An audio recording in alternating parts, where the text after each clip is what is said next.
British প্রধানমন্ত্রী Edward Heath তার রাষ্ট্রীয় সফর সংক্ষিপ্ত করে লন্ডনে ফিরে এসেছেন।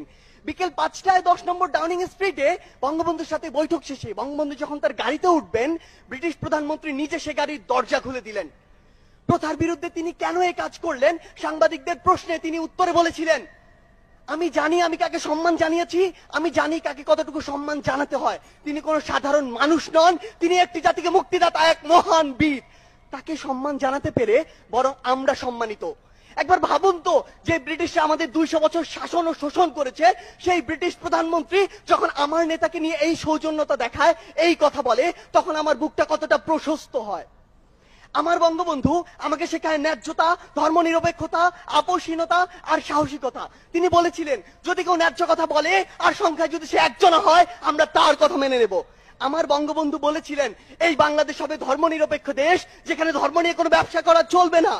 আমার বঙ্গবন্ধু মুচলেখা দিয়ে নিজের ছাত্রত্ব ফিরিয়ে নেননি, অন্যায়ের সাথে আপোষ করেননি। আমার বঙ্গবন্ধু দেখিয়েছেন কিভাবে নারীকে সম্মান করতে হয়। তিনি বলেছিলেন, এই স্বাধীন বাংলায় যত বীরঙ্গনা রয়েছে তার বাবার নামের পাশে আমার নাম লিখে দিও আর ঠিকানা দিও ধানমন্ডি 32। আমার বঙ্গবন্ধু আমাকে শেখায় কিভাবে বিচক্ষণ আর দূরদর্শী হতে হয়। 1968 সালে একটি সাক্ষাৎকারে তিনি বলেছিলেন, আওয়ামী লীগ দৃঢ়ভাবে সমাজতন্ত্র বিশ্বাসী। সেই সমাজতন্ত্র যা পৃথিবীর অন্যান্য দেশে রয়েছে তা নয়, বরং সেই সমাজতন্ত্র যে সমাজতন্ত্র এই দেশের মাটি, মানুষ আর আবহাওয়া চায়। আমার বঙ্গবন্ধু হচ্ছে সেই বঙ্গবন্ধু। এমন হাজারো অনুসরণীয় ও অনুকরণীয় না বলা কথা আর গল্পের মধ্য দিয়ে বঙ্গবন্ধু হয়ে উঠেছেন আমার বঙ্গবন্ধু। পরিশেষে ওপারে অপার স্বপ্নে আমার দিকে, আমাদের দিকে, বাংলাদেশের দিকে চেয়ে থাকা বঙ্গবন্ধুর উদ্দেশ্যে বলতে চাই, ওরা ভেবেছিল তোমাকে হত্যা করলেই হয়ে যাবে সব শেষ।